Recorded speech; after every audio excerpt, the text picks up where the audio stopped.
Bienvenue sur Hémisphère droit, le podcast consacré au design. Le secteur digital est en plein essor et il existe un certain nombre de métiers encore peu connus du grand public. Nous allons au cours de ce podcast nous concentrer sur les métiers du design graphique au sens large. Je prends la parole avant le début de l'épisode pour vous présenter Frictionless, notre agence digitale qui vous accompagne sur les différentes phases de votre projet, la recherche utilisateur, le design d'interface utilisateur, ainsi que le développement de sites internet et d'applications mobiles. Salut Pauline, je suis ravie de te recevoir sur le podcast d'Hémisphère droit et je te laisse te présenter.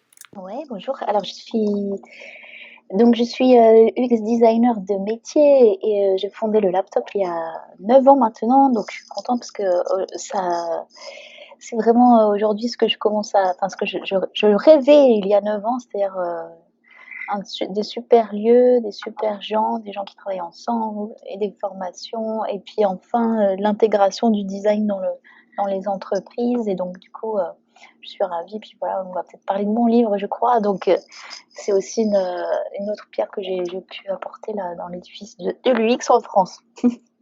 Nickel. Bah écoute, avant qu'on puisse parler un peu plus en détail de ton livre pratique, j'aimerais qu'on parle un peu de ton expérience et de tes débuts en tant que UX designer. Ouais. Ah bah c'était génial. Non, bah, disons que c'était beaucoup de. Alors moi j'ai commencé. Alors attends, j'ai été donc au Gobelin. Donc ça fait longtemps donc que j'étais en contrat d'apprentissage et en fait on travaillait moi j'étais en apprentissage chez MK2 donc genre je travaillais sur le DVD. Mais j'ai eu la chance de travailler avec un artiste euh, qui m'a permis en fait de concevoir de l'interactivité, donc des DVD-ROM, donc codés. Donc on travaillait avec un développeur, l'artiste, pour concevoir. En fait, c'était un outil d'édition vidéo, donc d'artiste. Donc c'est un peu dingue. Et donc c'est comme ça que j'ai commencé à concevoir et puis en fait comprendre les complexités des métiers, en fait, des gens qui font des choses qui ne se comprennent pas du tout. Et je me suis dit, mais tiens, dis donc, lui, enfin voilà, quand on s'intéresse, quand on est curieux, quand on se dit, mais là, lui, il fait des choses super, et lui aussi, mais ils ne se comprennent pas, comment on peut le faire travailler ensemble. Donc, je me suis dit que c'était mon rôle, en fait. Et puis après, j'ai travaillé à l'INA, et là, j'ai travaillé avec des directions entières, donc c'était pas des personnes, mais tout de suite des présidences, plein de directions. Donc là, je me suis dit, mais c'est pas possible, il n'y a pas de rôle, il n'y a pas une personne qui, qui écoute tout le monde et qui sait trouver des solutions. Donc c'est pour ça après je suis allée en Angleterre d'abord et puis aux États-Unis pour voilà, découvrir ce métier parce que je me disais c'est impossible, ça n'existe pas. C'est trop dysfonctionnel quoi. Trop cool. Et du coup, en fait, ce qui m'intéresse, c'est vraiment de comprendre aussi, puisque tu as eu l'occasion d'aller, comme tu l'as dit, en Angleterre, aux États-Unis. Comment tu compares en fait la France en termes d'avancée technique et justement la place du designer dans tout ça? Ouais, bah disons qu'évidemment il y a 10 ans la France était super en retard, hein, c'était vraiment waouh. Mais après voilà, c'est ça. Franchement, je suis fière de la France. Non, c'est-à-dire on a quand même vachement rattrapé le niveau et même par exemple là, je suis allée au Canada et du coup j'étais assez surprise parce que vraiment le l'UX c'est rattaché vraiment à l'ergonomie. Donc des choses très très précises alors que c'est beaucoup plus expérientiel. Donc ça, on travaille plus sur le service, sur la stratégie, sur bah voilà, aussi. Pardon.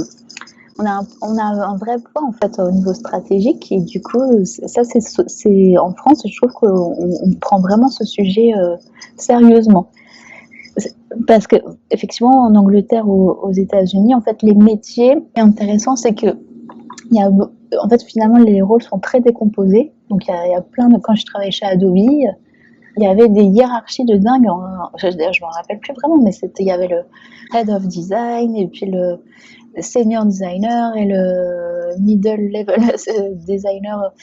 Après, il faudrait que je vous retrouve ça parce que c'était génial.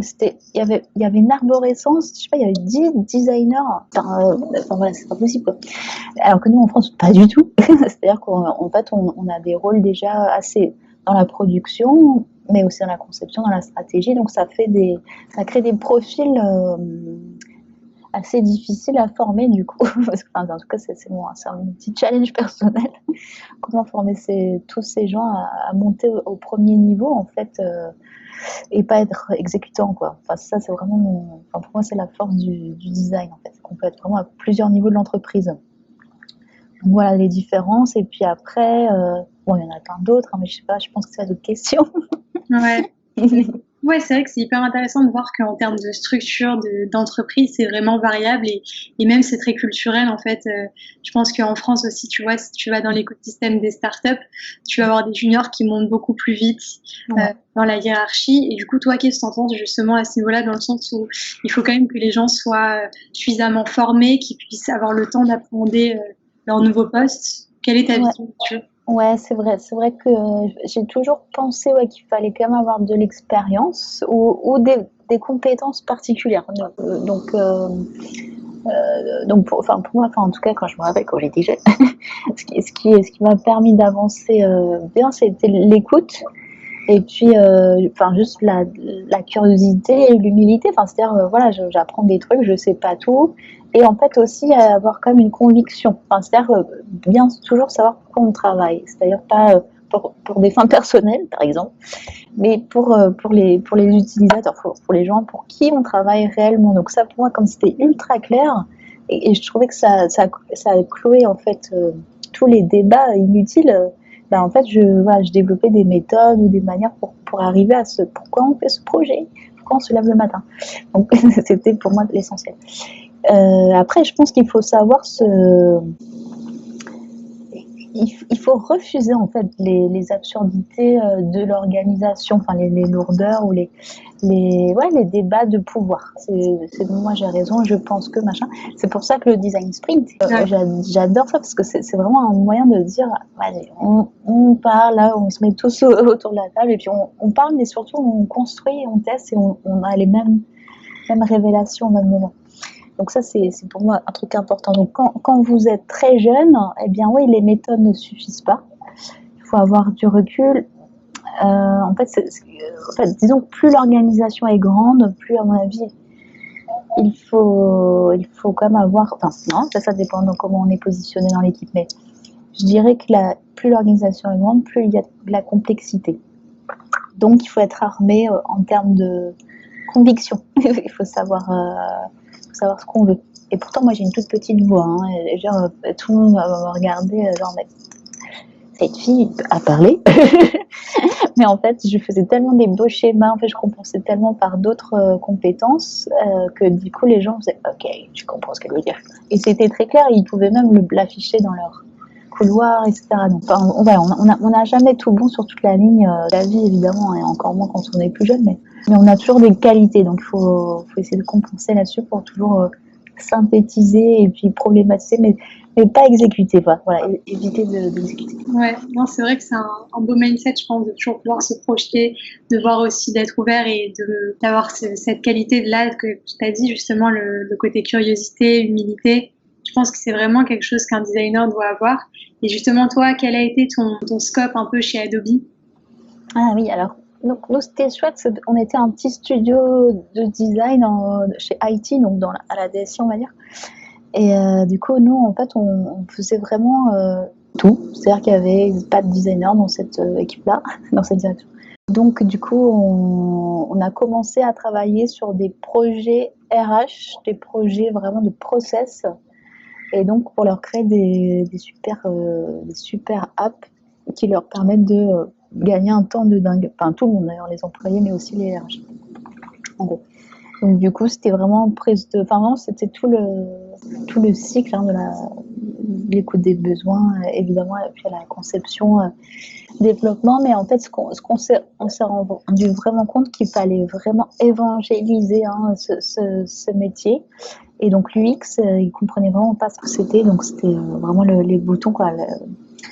Le cherry on the cake, quoi. Enfin, le truc sympa. Il y a une expression en anglais qui est trop marrant, là. Put de lipstick on a pig. Enfin, c'était vraiment le truc, voilà, c'est allez hop, c'est bon, il est joli, on y va. Donc, pas du tout. Donc, vraiment, en fait, on a fait beaucoup de formations. Donc, c'était mon rôle aussi de créer un playbook de méthode pour expliquer, voilà, c'est ça qu'il faut faire. Et si on travaille comme ça, On va travailler différemment avec le business, on fera des produits plus pertinents, les développeurs trouveront du sens dans leur vie, enfin bref, la belle vie quoi. Donc en gros c'est ça. On concevait et on évangélisait. Trop cool. Et c'est pour ça d'ailleurs que j'avais fait le premier UX Sprint Plan. Parce que voilà, il fallait que je trouve un système pour les développeurs et le business. Donc c'est pour ça après quand j'ai été récupérée par Google, j'ai pu encore réadapter mon sprint, enfin mon design sprint, que j'ai appelé UX Sprint. Voilà, et du coup, je perds ce qu'il est aujourd'hui. Et du coup, justement, tu nous parles de ton expérience chez Google. Donc toi, tu es vraiment arrivé au début, dès lors que Jack Knapp a sorti son livre Sprint. Oui, c'était pas lancé, il n'était pas sorti le livre. Je pense qu'il était en train d'être peut-être publié aux États-Unis, même pas. Je pense que c'était quelques mois avant. Donc il s'était déjà éprouvé, effectivement. Et du coup, vas-y, raconte-nous un peu comment c'était. Ouais, alors Google avait créé un programme d'incubation là, de Google Launchpad.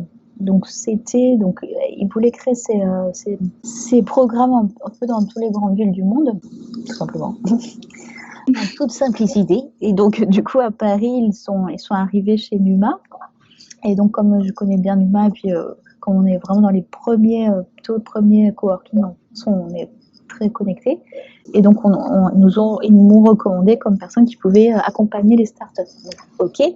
Et après, c'est très vite, ils ont proposé donc à ces premières experts, donc on faisait partie d'un autre programme qui était le Google UX UI Experts.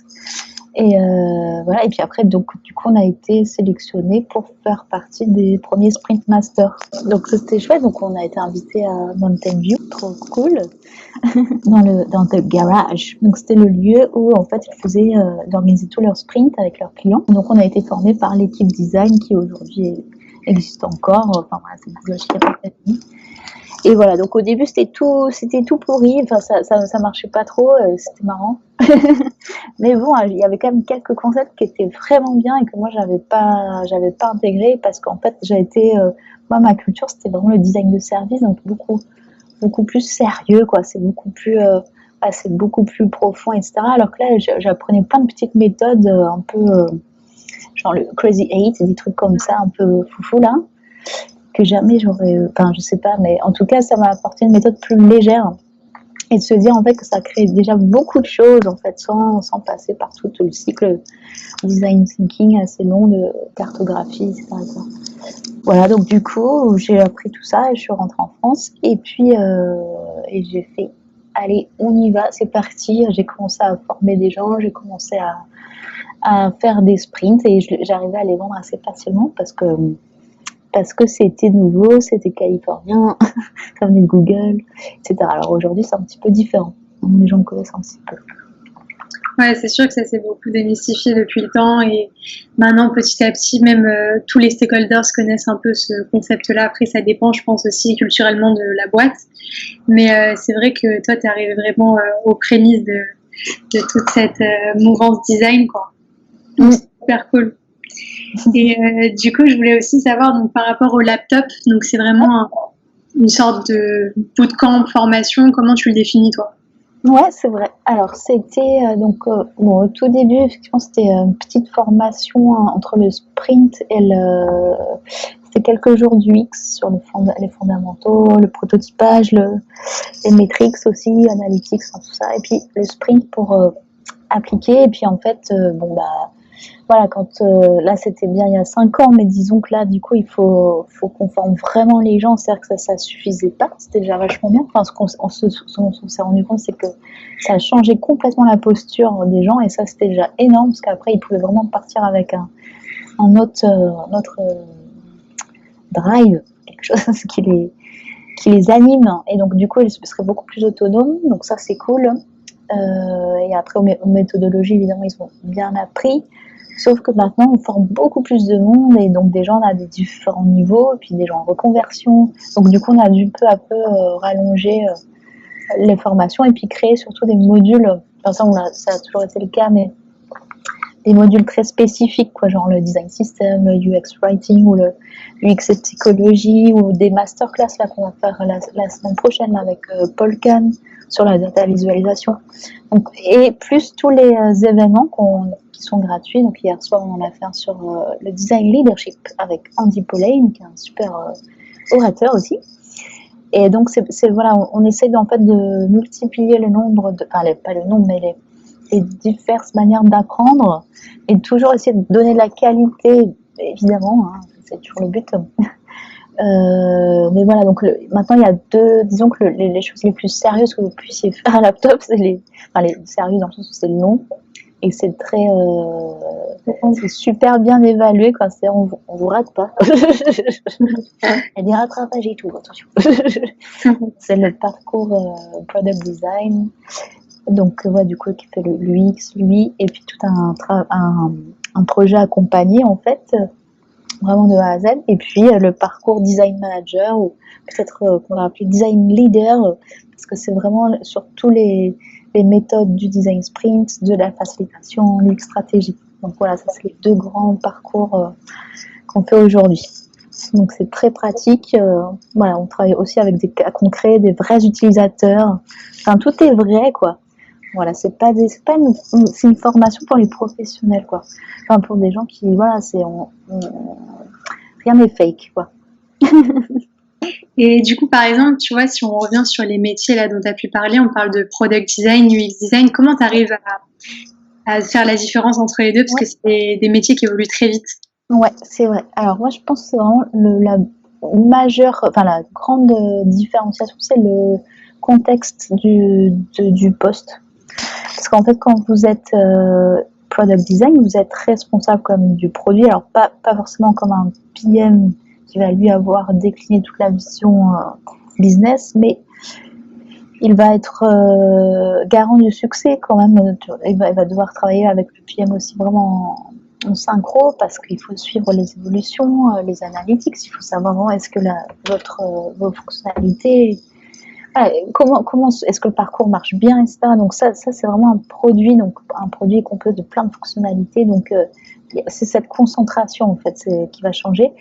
Mais le product design, c'est un UX UI. Enfin, en fait, c'est juste qu'il est pour moi, il est juste comment dire, il est lié à un produit, il est garant d'un produit. Car un UX UI, finalement c'est le métier valise, mais qu'on peut faire en freelance du coup.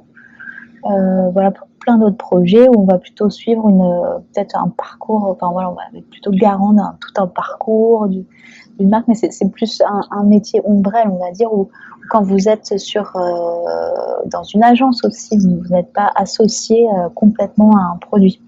Mais bon, voilà, si je peux dire ça simplement, c'est les métiers, user experience, user interface, voilà, c'est quoi. Et product, c'est associé à du produit, tout simplement. Voilà. Ok, hyper. Je sais pas si tu es d'accord avec ça. Ouais. Ouais, non, totalement. Pour moi, c'est clairement ça. Comme tu as dit, le product designer, il va vraiment travailler main dans la main avec le product manager. Voilà. Et du coup, même, il y a des méthodos avec le double diamond, ce genre de choses, qui facilitent vraiment l'entrée en matière, je pense, du design qui est de plus en plus présent dans la culture d'une entreprise, quelle qu'elle soit. Ouais, et heureusement. Et je voulais aussi savoir, donc, toi, par exemple, quelle est ta vision en termes d'évolution des métiers, en termes de design, vraiment dans le futur, comment tu vois les choses? Ah oui. Alors ça, franchement, parce que là, je me dis, ça fait 8-9 ans qu'on commence déjà à concevoir pour des robots. Donc se dire, mais on peut pas interviewer des robots. Enfin, voilà, donc c'est tout ce qui est, voilà, je pense que là, franchement, on est obligé là de s'associer clairement, enfin d'associer nos compétences à des compétences techniques, quoi, de machine learning, forcément intelligence artificielle. On a besoin de comprendre en fait. Parce qu'en fait, les designers, ils doivent quand même un minimum contrôler, en tout cas savoir ce qui se passe derrière. C'est-à-dire, je pense qu'on est quand même un peu garant grave garant. On est responsable en fait de l'usage de nos produits, enfin de la vie, en fait, le cycle de vie des projets quand c'est plus dans nos mains. Donc, il faut savoir quand même comprendre les algorithmes et savoir quels sont les enjeux derrière. Et je pense que voilà, tous mes petits amis là qui travaillaient chez Facebook là sont bien dégoûtés d'avoir Facebook sur leur CV maintenant. Ouais, parce que du coup la responsabilité, en fait, elle est pas vraiment dans leurs mains, quoi. Donc ça, je pense que c'est un vrai sujet. Après, moi, évidemment, on va se taper encore plein de pandémies. On n'aura que la première. Donc, ça veut dire qu'il faudra quand même qu'on sache voyager différemment. Donc, et puis surtout même pour arrêter de polluer toutes ces belles terres. Ouais, forcément tout ce qui est réalité augmentée, ça pourra vraiment prendre du sens, quoi. Enfin, créer des expériences vraiment chouettes. Mais aujourd'hui, c'est un peu pourri. C'est pas, il y a certainement pas grand chose mais je pense qu'on va être obligé en fait de voyager différemment à un moment donné, puis de se voir différemment. Enfin voilà, parce que là c'est sympa les écrans, mais enfin non, c'est pas sympa du tout, on n'en peut plus. Donc du coup, je pense qu'il y a tout ça, cette chose-là. Voilà, c'est plus sur nos. En fait, c'est les usages. Enfin, c'est comment les humains vont évoluer. Du coup, forcément, les designers vont devoir s'adapter. C'est plutôt ça. Voilà, après sur les nouvelles manières de travailler, forcément c'est associé. Donc on verra, ouais.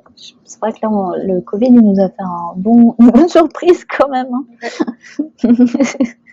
Et en termes de métier, toi, tu imagines les choses comment? Est-ce que tu vois une évolution? On parle de design ops, comment tu le définis? Ah oui, ça c'est plus maintenant déjà. Design ops, oui, bah oui, ça c'est sûr, ça c'est cool. Oui, alors c'est tout ce qui est lié effectivement au design management ou au design leadership. C'est voilà, comment on gère la compétence design, les process, le recrutement, la culture. Donc intégré dans l'entreprise. Alors aujourd'hui, je ne crois pas avoir vu, mais peut-être faudrait que je vérifie là aujourd'hui, parce que ça évolue vraiment très vite là.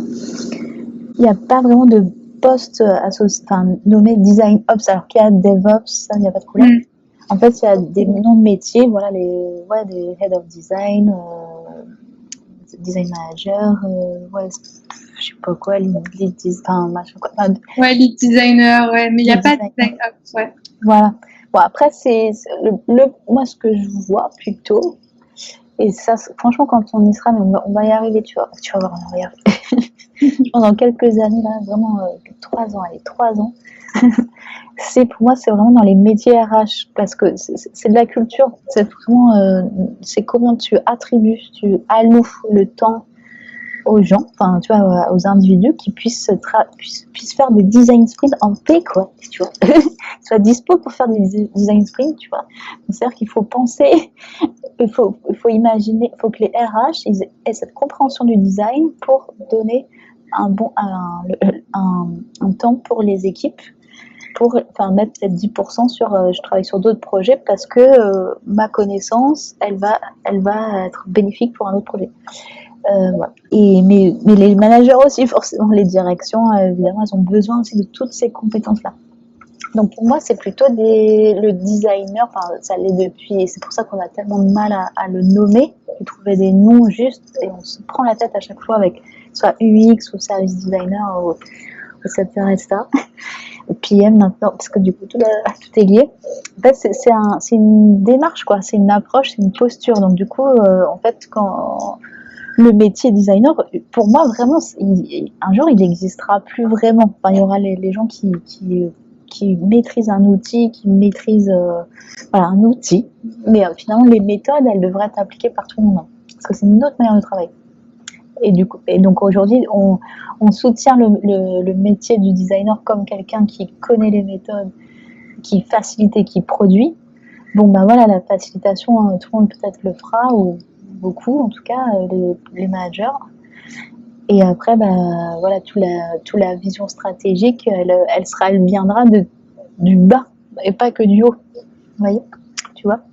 Ouais. Tu vois ce que je veux dire? Donc du coup, en fait, si on change un peu la posture et donc le cycle de vie d'un projet la stratégie remonte de l'opérationnel, en fait, ça change tout dans l'entreprise. Ouais. On n'y est pas encore, hein, pour le coup, ça faudrait faire encore un petit peu. C'est hyper intéressant parce qu'en fait, on peut voir tout l'impact que ça peut avoir d'ajouter un nouveau métier et en tenant compte justement de son évolution, c'est-à-dire que c'est pas simplement le énième UX designer, product designer, et là on voit que le designer il a de plus en plus d'impact et comme tu as dit, c'est vraiment une question de posture plus que de tâches à accomplir ou ce genre de choses, quoi. C'est ça, ouais. Donc c'est cool, c'est accessible à plus de monde en fait qu'on croit. Donc ça, c'est ça qui est chouette. Tout à fait. Bah écoute, maintenant on va parler un peu de ton livre, Le design sprint en pratique, qui est sorti aux éditions Erol. Avant d'entrer plus en détail sur le contenu du livre, j'aimerais que tu puisses nous définir le design sprint à ta façon et que tu puisses parler aussi des bénéfices. Carrément. Alors, donc du coup, donc le sprint à ma façon, donc c'est pour moi c'est l'étape du design thinking resserrée donc en 5 jours maximum, mais ce qui peut être plus courte, on le verra. Dans le cycle agile, il faut vraiment que ça soit intégré dans un cycle agile parce que c'est là où on va vraiment produire des choses. Donc le design thinking peut être déconnecté parce que voilà, c'est une opportunité d'innovation, etc. Puis après, hop, on développe. Mais là c'est l'idée que toutes les équipes projets, enfin les personnes, l'équipe projet, le business, bon, les devs évidemment, travaillent ensemble pour voilà, commencer un cycle de projet. Donc ça permet évidemment d'aller plus vite, évidemment, parce qu'on arrête toutes les réunions, là, tout ça c'est fini. On se réunit et on conçoit ensemble et on se met d'accord, ce qui fait qu'après, en fait, vous gagnez énormément de temps sur tous les cycles de concept, enfin de production, parce qu'en fait, vous savez de quoi vous parlez, vous êtes d'accord, vous êtes alignés, et du coup, c'est beaucoup plus simple aussi de revenir vers quelque chose qui marchait peut-être pas, parce que vous avez créé de la confiance aussi dans les équipes. Donc voilà, c'est un autre mode pareil, un autre mode de travail. Donc ça, pour moi, c'est le vrai, enfin la définition en termes de format, mais après. En gros, bon, si on sait ce que c'est le design thinking, c'est forcément comprendre, définir, générer les idées, les solutions, prototyper, tester, prioriser. Donc c'est tout ça en 5 jours. Après, donc moi ma définition, elle est vachement, enfin, elle est un peu différente parce que finalement un sprint, enfin là ça c'est la définition de Google, c'est un sprint, c'est le design thinking, mais où vous pouvez vraiment, vous avez testé. Enfin, il faut tester, c'est-à-dire que ça, c'est-à-dire que sinon c'est du design thinking. Enfin non, c'est du design thinking, vous testez aussi, mais il faut être sûr d'avoir créé un artefact qui soit testé et qu'on puisse prioriser toutes les fonctionnalités. Bon, en gros, c'est ça. Et après, voilà, pour moi, il faut pouvoir le scinder en plusieurs parties parce qu'en fait, selon la temporalité du projet, les contraintes de dispo, de budget, enfin, il y a énormément d'aspects dans un projet. Mais en fait, ne pas se lancer forcément dans 5 jours. Donc, c'est là, voilà, c'est vraiment la grande différence par rapport à JetLab. C'est que pour moi, il faut vraiment adapter selon son contexte d'entreprise. Parce qu'on n'est pas forcément une start-up qui a tout le temps pour imaginer une fonctionnalité ou un parcours. On a plein d'autres projets, il y a plein d'autres contraintes, donc il faut pouvoir l'adapter. Et quel a été ton souhait? Pourquoi tu t'es lancée dans la rédaction de ce livre à ce moment-là de ta carrière? Ouais, c'est vrai. Pourquoi j'ai dit ça? Non, en fait, en fait, comme j'ai quand même donné beaucoup de formations, en fait, j'ai fait beaucoup de sprints. Il y a un moment donné, je me suis dit, en fait, j'adore cette méthode parce qu'elle résout plein de problèmes, à mon sens. Enfin, je vais parler un petit peu au début. Donc, il faut quand même faire quelque chose. Enfin, il faut que je puisse le transmettre. C'est-à-dire qu'il faut que ça me dépasse forcément. Parce que pour moi, c'est hyper fatigant de former les gens. Enfin, c'est juste qu'on essaye à un moment donné. Il faut faire autre chose, quoi. Il faut arrêter de se répéter. Donc, j'aime bien former. Hein. J'adore former. Et à un moment donné, il faut dépasser parce qu'en fait, on trouve des motifs, des patterns, il y a des choses qui se répètent systématiquement. Donc là, on voit qu'il y a une espèce, pas de vérité, mais voilà, il y a des systèmes qui se répètent. Et donc, je me dis, il faut les écrire parce qu'on peut le donner. Enfin, c'est-à-dire que les gens pourront peut-être répliquer si facilement que moi je réplique aujourd'hui après un nombre d'expériences pas possible. Donc, je me suis dit, voilà, là on a une méthode, il y a un truc qui fonctionne. Et pourquoi à ce moment-là? Parce que ça fait oui, alors j'ai eu la chance quand même. Erol m'a proposé en fait d'écrire un livre, donc je me suis dit, bon, je vais peut-être pas refuser. Il faut juste que je trouve le temps. Donc j'ai pris 2 ans à trouver du temps. Donc c'est très difficile de trouver du temps. Et du temps encore, c'est pas beaucoup. Hein. Ça m'a pris 2 mois, mais évidemment pas ramasser. Donc voilà. Donc maintenant oui, parce que bon, on m'a proposé. Et puis voilà, à un moment donné, il faut passer à autre chose. Enfin, c'est-à-dire pour évoluer. Moi, pour faire autre chose, j'avais besoin de tout noter comme ça. Je peux oublier tout ça et je peux juste lire mon livre. Ah oui, c'est vrai. Non, mais c'est pas mal d'avoir tout dans dans un livre.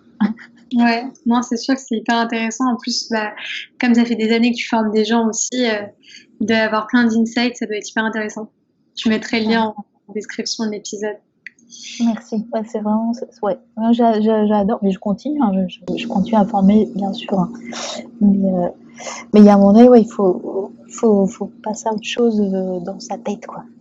Ouais, c'est vrai que comme ça, tu as plus de flexibilité, tu peux faire plus de choses et pour toi, Ça, c'est important. c'est fait, quoi. Et dis-moi, en termes de ressources, est-ce que tu aurais des sites de référence, notamment en termes de design de service? Ah oui, bon, il y en a plein. Alors, attendez. Alors, attends. Faudrait que je te les envoie parce que, attends. Le design de service, franchement, moi, je lis beaucoup de choses sur. Pour moi, c'est les DC Service Design Week, parce que c'est ma référence, là. Parce qu'ils postent aussi des choses, c'est tous des auteurs. Donc, je sais pas si vous lisez, si tu connais ça, parce qu'il y a tous les canevas. Ouais. Ouais, tu as tous les méthodes accessibles gratuitement. Et vraiment, pour moi, c'est des références. Il faut suivre les personnes, hein. Après, c'est plus suivre les personnes. Est-ce que par exemple, tu as des personnalités ou même de la littérature à nous recommander? Sur le design de service? Ouais, ou même même tout ce qui est en rapport avec le design en général, ce qui t'intéresse, ce qui t'interpelle.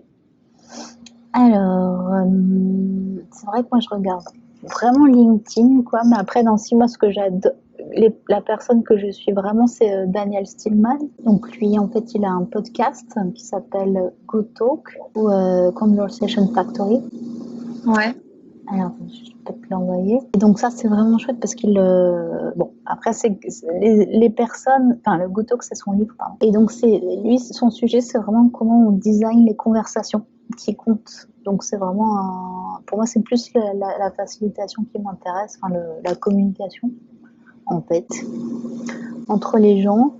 Parce qu'après, les méthodes, voilà, maintenant, il y a toujours des nouvelles méthodes, mais c'est plus vraiment ce qui m'intéresse. Mais c'est maintenant comment on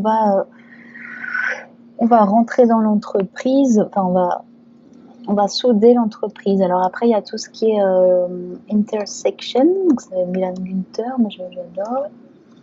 Alors là, c'est du design d'entreprise, donc intersection. Voilà, ça c'est ce que je garde. Et puis après, moi je suis beaucoup les designers éthiques, donc on essaie de faire des événements ensemble. Donc là, il y a tout le sujet autour de l'éco-conception, la sobriété numérique, etc. Donc ça, c'est des choses qu'on essaie de développer, mais voilà. Donc là, en termes de contenu, bon après, je reçois les choses. C'est quand j'écris. Quand j'écris, eh bien, ça y est, je me replonge dans tous les flux médiums, etc. Ouais. Et si j'ai pas à écrire, en fait, je reçois voilà. Eux, là, c'est ceux que je suis vraiment, là. C'est vraiment ceux que je suis vraiment. Et après, comme nous, on fait plein d'événements aussi. C'est con, hein, mais du coup, j'invite les gens que j'ai envie d'avoir. Donc, je suis bien servie par moi-même. Ouais. Par contre, et dans la communauté, après, il y a beaucoup de gens aussi qui postent des articles. Donc, moi, je regarde comme ça, mais je suis pas attachée à vraiment. Si, attends, il y a un truc que j'ai découvert qui est vachement bien. C'est le The Product Verse. Olivier Courtois, voilà. Donc ça, lui, il fait une petite newsletter de Product Verse. Et vraiment, elle est super. C'est un mec super. Je crois qu'il est mentor aussi. C'est un mec super. Ouais. Franchement, il est il donne des super bons conseils. Donc c'est bien pour les PM, je crois. C'est un ancien UX, un UX PM, quoi. Donc c'est ma culture. Voilà. Oui, voilà, lui, je le suis. Voilà. Et si tu avais un conseil pour les gens qui souhaitent débuter en design? Ouais. Il faut quand même se former. Bon, voilà. Après, ça dépend, ils en sont. Quel début? Parce qu'en fait, il y a des gens qui ont déjà tout un bagage derrière eux et qui veulent se former. Donc, du coup, pour tous ceux-là, parce qu'il y en a beaucoup en ce moment qui cherchent à se reconvertir et je suis ravie pour vous, en fait, regardez tout ce que vous avez fait, quoi. Déjà, consolider tout ce que vous avez fait. Puis ensuite, voilà, c'est changer la posture. Donc là, les méthodes vont vous aider, d'autres professionnels aussi. Les projets, on travaille sur des vrais projets, ou demander à des amis à vous Si vous ne vous formez pas, demandez des amis ou tout ce qui vous choque dans la vie, essayez de le résoudre alors par un projet design de service ou quoi. Et du coup, voilà, posez-vous les problèmes, essayez de comprendre pourquoi ça marche pas, quoi. Et donc, du coup, interviewez les gens et tout ça, suivez tout le process. Et donc, ça, pour moi, je pense que c'est un petit exercice que tout designer devrait faire constamment. Comment résoudre un problème d'usage qui saoule tout le monde, mais les gens sont tellement saoulés qu'ils s'en rendent même plus compte, quoi. Vous l'avez vu. Donc, ouais, ça, je pense, c'est le meilleur apprentissage, quoi. Trop cool. Et dernière question, c'est vrai que je voulais te demander au début, en fait, comment tu as su que tu allais être designer? Qu'est-ce qui a fait que... Parce que le design de service, je pense que ça a pas mal évolué. Et comment tu as su dès le départ en faisant ta formation au Gobelin? Parce que Gobelin, c'est aussi très sur l'animation, c'est centré sur des choses qui se rapportent plus à l'UI. Et je connaissais pas tellement ce côté-là, cet aspect. Ah, d'accord. Si, alors ça fait vraiment longtemps qu'ils sont déjà dans le... Alors, c'est dans la conception, mais pas l'UX. Pour te dire, même parce que j'avais gardé des bons contacts avec la directrice et je lui ai parlé de l'UX, elle connaissait pas sur la prénom et tout. Puis après, elle a mis l'UX dans dans le parcours. Avant, c'est la conception, c'est-à-dire que vous étiez concepteur et vous aviez raison. Voilà. Et après, on testait même pas du tout à l'époque. Enfin, donc moi, pourquoi designer? Parce qu'en fait, comme je suis artiste d'un côté, enfin de l'autre côté, mais l'artiste ne résout pas des problèmes essentiels, fonctionnels. Voilà. Disons que, par contre, on développe des choses. En tant qu'artiste, on développe des choses, on développe les émotions, et puis on crée des passerelles entre soi et soi-même, quoi. Enfin, on permet aux gens de se découvrir, en fait, comprendre aussi leur intérieur. Et donc le designer, c'est l'inverse. C'est justement sur l'extériorité. Comment on permet aux gens de s'adapter à leur environnement, ou que leur environnement soit pas la guerre perpétuelle, quoi. Enfin, qu'on puisse être bien, quoi. Enfin, bien s'entendre avec les gens, mais aussi bien avec notre environnement de travail ou quoi. Donc je me suis dit, artiste c'est cool, mais j'ai envie je vois qu'il y a plein de problèmes majeurs qui m'énervaient vraiment, donc je me suis dit, là je vais vraiment résoudre des problèmes, quoi. Ça va être très concret, quoi. Écoute, merci beaucoup Pauline pour cet échange. Oui, je t'en prie. J'espère que l'épisode vous a plu. N'hésitez pas à vous abonner à la chaîne YouTube et sur Spotify ou Google Podcast. J'en profite pour vous annoncer la sortie de ma newsletter dans laquelle je relaye des infos sur le product design et management ainsi que sur le digital en général. hémisphère-droit.substack.com. Le lien est en description de l'épisode. Merci et à très bientôt.